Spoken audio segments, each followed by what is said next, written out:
One of my alarms went off. I will be putting rally racing lights on there, bright ones, and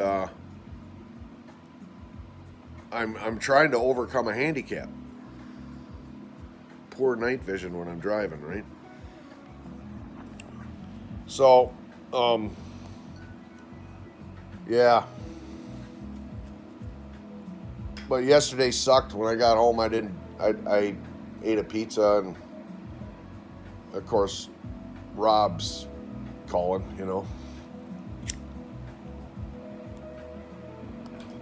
It's getting annoying. Scrunchy's annoyed with it to the point where she said, "I don't want to hear anything more about it." Rob and Kate's situation. She was asking me all the time, "So how's your bestie doing?" And I would tell her the latest in the drama. And she goes, I'm tired of the ups and downs, and he doesn't listen to advice, and the world is revolving around him. I started to tell him a story about some difficulties Scrunch was having, and he freaking interrupted me right in the middle of my sentence and kept talking about his deal.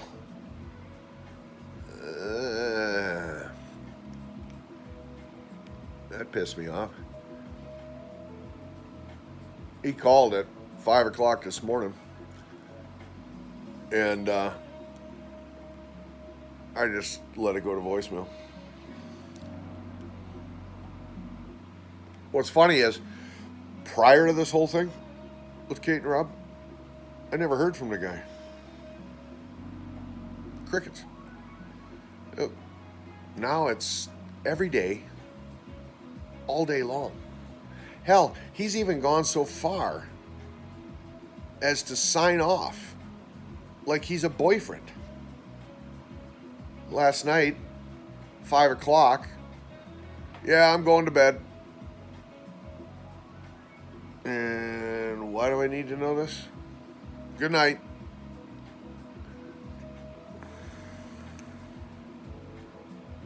He calls me last night when I'm sitting, that was at 5 o'clock. Calls me last night when I'm sitting here in the lounge, all excited. Oh yeah, Kate FaceTimed me for an hour. Told me the whole deal. And then and I'm like, dude, I gotta go to sleep. He's like, all right, good night. Sleep well. It's like he's a boyfriend or something. It's getting annoying. And it doesn't do me any good to give him advice. He doesn't take it. Yeah. As a matter of fact, I got briefly accused of trying to toxify the situation. So earlier in the day, he was very suspicious due to Kate's behaviors of ignoring his phone call, not calling him back, not being on Facebook. She basically went radio silent for 3 hours. He got suspicious she was cheating. So I gave him some examples of how she did that to me back in the day. And how I went up. I had gut intuitions that something wasn't right, and I went up and I caught her lying. She said she was home. She said she was asleep. I drove up to her place. The house was dark. The dogs were quiet. And her car was not in the garage. Her garage door had windows on it, so I could look in.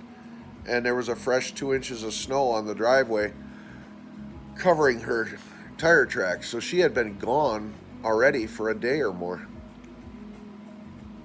but was texting me from the sofa of the guy's house she was at, trying to make me think she was home. So I told him this story to bolster his suspicions that maybe she was seeing somebody, lining up his replacement. Well, I got accused briefly of, yeah, it's your fault I'm thinking this way.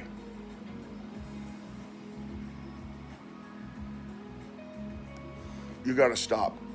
Well, do you want to know the monster you're dealing with or not? If you want to live with your head in the sand, thinking she's a nun. My job as your friend is to protect you from being blindsided if and when you ever catch her doing something she shouldn't be doing. She's really good. She's a master at getting away with shit. She's devious. Mm-hmm.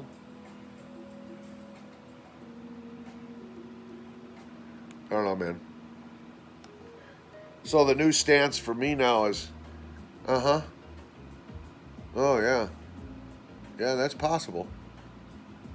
Oh, she talked to you for an hour on FaceTime? Good. Good for you.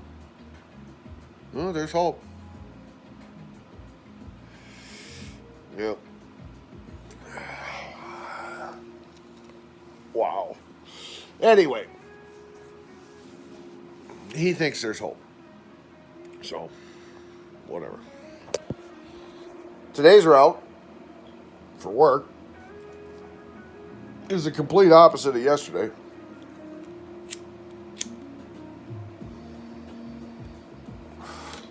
Two calls. Both of them relatively close to each other. One's a diagnostic on a washing machine that the lid doesn't want to lock properly.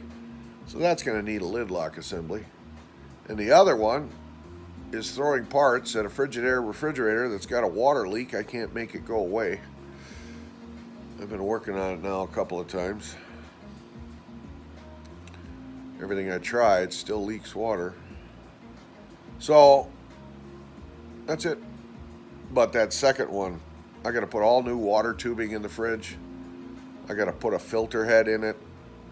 Yeah, it's going to be involved. So. Oh, yeah.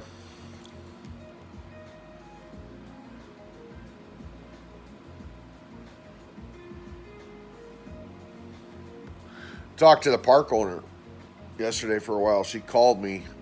They have a lot of rental properties. Yeah. So she has a building that she's renting out to a dog groomer, and that person's having problems with their washing machine, of course, because of all the dog hair. Something's plugged. And she wants me to go look at it. They pay me well, so that's not an issue. So now Saturday morning on my way down to the cabin, I got to stop in there and take a look at that. But since I was talking to her, I paid my rent. And we talked about the trailer, how I'm going to winterize it. And she said, well, let me know when you're going to do that, because Jerry has to blow down, he has to shut off the water supply to the trailer and blow down the line that's going under the building. And I'm like, I never thought of that. That water feed line has a heat tape on it, and I was just going to run the heat tape all winter. Well, those heat tapes are 1,500 watts, and that sucks a lot of electricity. And if he can shut the water supply off to the trailer and then blow the water out of that line, I don't have to run that heat tape. I don't have to run any heat tape. And the trailer will be totally dead with no electricity consumption. This is a good thing. Yep. Save me money. I also talked about Rob. Although it doesn't look like this is going to happen, I put it out there to her. I told her, I said, I got a friend that's having some marital problems that might end in divorce. Can he purchase my trailer on a rent-to-own basis, a land contract? And she said yes. I didn't think you could do that. And I said, can I own the trailer and rent the trailer to him?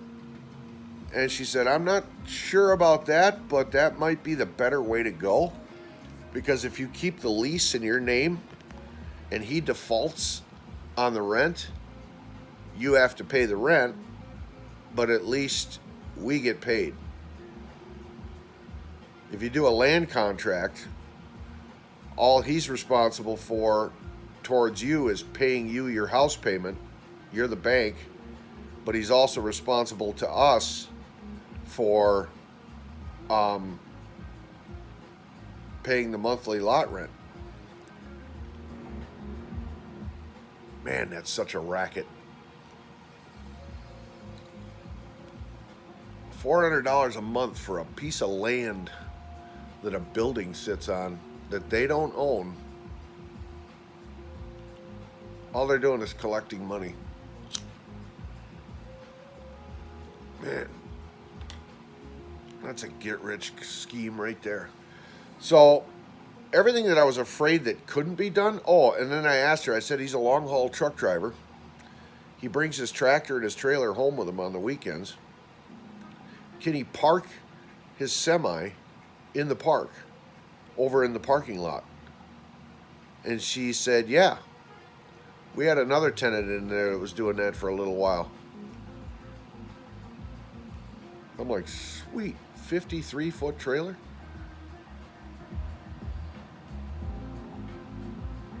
So, plus she has a couple of, she has a 65-foot stall available for him to do that.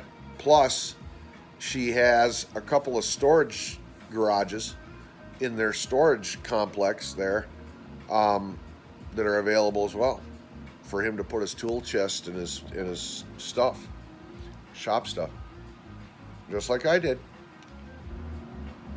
So it'd work out for him.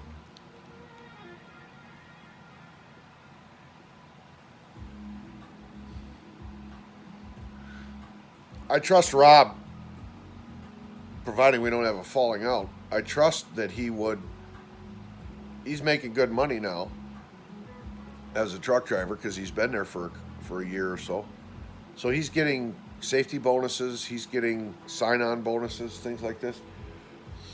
Plus he gets raises every year, so he's actually making more money.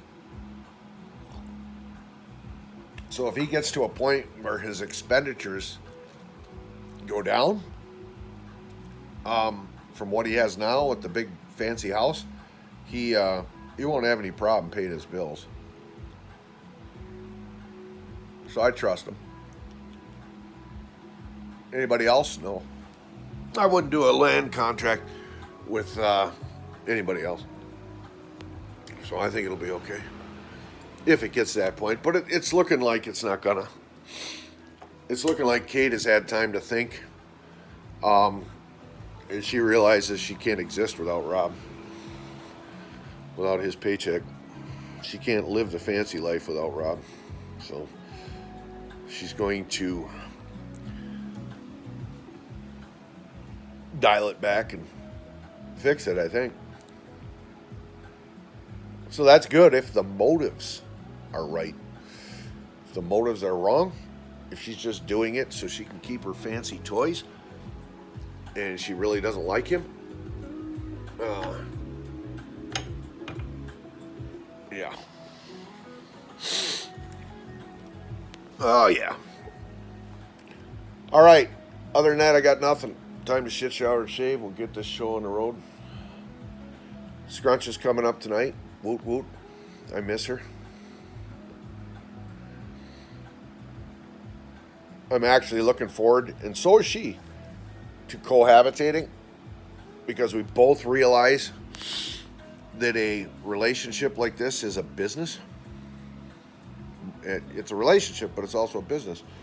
It makes good business sense to cohabitate and combine your income and lessen your expenditures in half.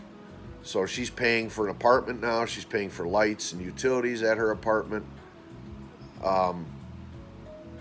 She's paying for her own separate food. And I'm up here doing the exact same thing. Double expenditure for stuff.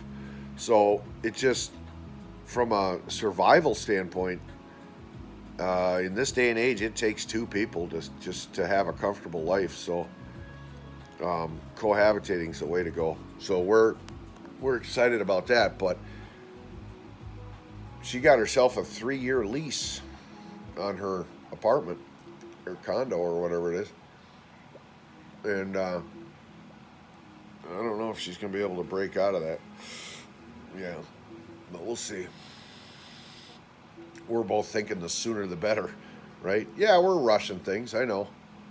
But so far the relationship's going good.